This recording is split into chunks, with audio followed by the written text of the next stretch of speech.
বড় মেয়ের জন্যে একটু কর্ন ভাজা করছি। ওর মুখে রুচি নেই তো, ওই জন্যে একটু চাইছি পাল্টে পাল্টে একটু খাবার দেওয়ার।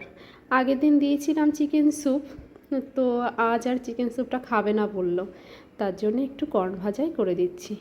একটুখানি গোলমরিচের গুঁড়ো দিয়ে দেবো আর সামান্য একটু বাটার দিয়েছিলাম। এভাবে খেতে ভালোই লাগে।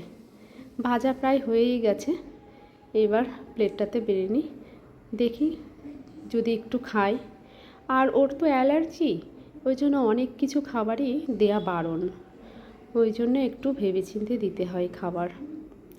নিয়ে যাই, দেখি খাই কি না।